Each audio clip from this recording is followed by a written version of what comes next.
नमस्कार, दिल्ली न्यूज में आपका बहुत बहुत स्वागत है। चलिए देखते हैं आज की 10 फटाफट बड़ी खबरों को। दिल्ली में खत्म हुआ बारिश का दौर, अब सताएगी भीषण गर्मी। दिल्ली एनसीआर में जुलाई महीने में हुई रिकॉर्ड तोड़ बारिश के बाद अगस्त का महीना लगभग सूखा रहा। इस दौरान एक दो दिन को छोड़कर ज्यादा बारिश नहीं हुई है। अगस्त का आखिरी सप्ताह शुरू होने के बाद ऐसा माना जा रहा है कि अब दिल्ली में बारिश का दौर थम गया है। इसके साथ ही मौसम का पूर्वानुमान देने वाली एजेंसी स्काईमेट का कहना है कि अगस्त के आखिरी सप्ताह में भी बारिश होने के आसार नहीं है। इस दौरान दिल्ली वालों को भारी उमस का सामना करना पड़ेगा। आपने 63 विधानसभा में बदले अध्यक्ष और मंत्री। आम आदमी पार्टी ने दिल्ली में बड़ा बदलाव किया है। पार्टी ने 63 विधानसभाओं में नए अध्यक्ष और मंत्रियों की नियुक्ति की है। आगामी लोकसभा और विधानसभा चुनाव के चलते ये बदलाव किया गया है। नई सूची में कोरोना काल और उसके बाद पार्टी के लिए बेहतर काम करने वाले नेताओं को प्राथमिकता दी गई है। हेट स्पीच पर एससी ने केंद्र सरकार को कड़े कदम उठाने को कहा। हेट स्पीच और उससे उपजी हिंसा से निपटने के लिए सुप्रीम कोर्ट ने कहा कि सरकार को व्यवहारिक और शीघ्र सख्त कदम उठाने की जरूरत है। इसके लिए हम अपने फैसले में कुछ बदलाव या ढिलाई नहीं करेंगे, हम उसमें कुछ जोड़ेंगे। सुप्रीम कोर्ट ने सभी राज्यों से नोडल अधिकारियों की नियुक्ति, सीसीटीवी लगाने आदि के संबंध में जानकारी मांगी। कोर्ट ने कहा कि सभी जिलों में डीसीपी के नेतृत्व वाली कमेटी होनी चाहिए। जहां भी 4 से 5 से अधिक मामले हों, डीसीपी नोडल अधिकारी को सूचित करे। ये सुनिश्चित करने के लिए एक समिति बनाई जाए कि कोई हेट स्पीच ना हो। मनीष सिसोदिया को कोर्ट ने बैंक खाता खोलकर सैलरी निकालने की दी इजाजत। दिल्ली आबकारी नीति मामले में गिरफ्तार दिल्ली के पूर्व डिप्टी सीएम मनीष सिसोदिया को शुक्रवार को राउज एवेन्यू कोर्ट में पेश किया गया। कोर्ट ने मनीष सिसोदिया को नया बैंक अकाउंट खोलकर सैलरी निकालने की अनुमति दे दी है। सिसोदिया को शराब घोटाले में सीबीआई और ईडी दोनों जांच एजेंसियों द्वारा आरोपित बनाया गया है। सिसोदिया के सभी खाते जांच एजेंसियों ने सीज किए हुए हैं। मामले की अगली सुनवाई 22 सितंबर को होगी। सिसोदिया ने हाल ही में चिकित्सा और अन्य खर्चों के लिए बैंक खाते से कुछ रकम निकालने की अनुमति मांगी थी। दिल्ली सरकार ने पार्किंग की समस्या से निपटने के लिए 4 साल पहले नीति बनाई, लेकिन समाधान आज तक नहीं हुआ।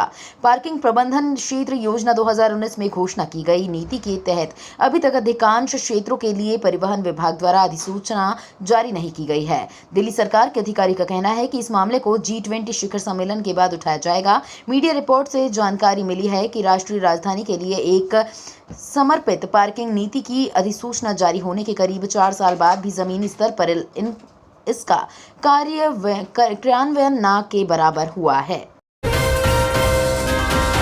तिहाड़ जेल के कैदियों को नौकरी दिलाएंगी प्रारंभ स्कीम, 492 बंदियों को मिला सर्टिफिकेट। दिल्ली के तिहाड़ जेल में बंद कैदियों को रोजगार के लिए प्रशिक्षित करने के उद्देश्य से जेल के डीजी संजय बेनीवाल के मार्गदर्शन में प्रारंभ योजना की शुरुआत की गई थी। इसके तहत कैदियों में विभिन्न प्रकार के कौशल को विकसित करने के लिए उन्हें प्रशिक्षण दिया गया, ताकि वे उस आधार पर रोजगार पाकर अपने जीवन को सही और नई दिशा देकर मुख्य धारा में लौट सकें। देश के किसी भी जेल में चलाई गई इस तरह की ये पहली योजना है।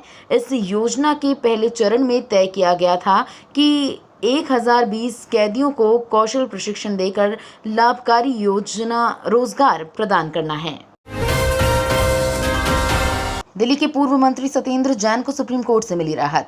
दिल्ली सरकार के पूर्व मंत्री और आम आदमी पार्टी के नेता सत्येंद्र जैन को सुप्रीम कोर्ट से बड़ी राहत मिली है। कोर्ट ने जैन के अंतरिम जमानत चिकित्सा आधार 1 सितंबर तक बढ़ा दी है। दिल्ली के पूर्व मंत्री अब 1 सितंबर तक जेल से बाहर रहेंगे। बता दें कि मनी लॉन्ड्रिंग मामले में फिलहाल अंतरिम जमानत पर चल रहे दिल्ली के पूर्व मंत्री सत्येंद्र जैन की रीढ़ की हड्डी की सर्जरी शहर के एक निजी अस्पताल में हुई है। इस पर मुख्यमंत्री अरविंद केजरीवाल भी उनके शीघ्र स्वस्थ होने की प्रार्थना उन्होंने की है। सुप्रीम कोर्ट में दिल्ली के नए सेवा कानून पर होगी सुनवाई। दिल्ली सरकार के अफसरों की ट्रांसफर पोस्टिंग पर केंद्र सरकार के नया कानून बनाने के बावजूद आम आदमी पार्टी की सरकार के मुख्यमंत्री अरविंद केजरीवाल हार मानते नजर आ रहे हैं। दिल्ली सरकार इस मामले को लेकर एक बार फिर सुप्रीम कोर्ट पहुंची है और नए कानून को चुनौती दी है। दिल्ली सरकार ने सुप्रीम कोर्ट में एनसीटीडी कानून 2023 को चुनौती दी है। इस कानून को संसद के दोनों सदनों से पारित किया गया है और राष्ट्रपति द्रौपदी मुर्मू ने इसे मंजूरी दी है। दिल्ली हाई कोर्ट का जवाब, पति पर घर जमाई बनने का दबाव डालना क्रूरता। दिल्ली हाई कोर्ट ने कहा कि पति पर घर जमाई बनने का दबाव डालना क्रूरता है।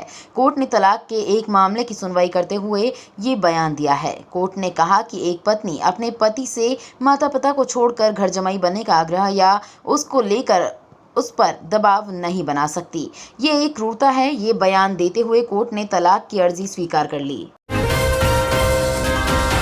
दिल्ली में 3 दिन बंद होने जा रहा सब कुछ। G20 समिट के तहत दिल्ली में 8 से 10 सितंबर के लिए ट्रैफिक एडवाइजरी जारी हुई है।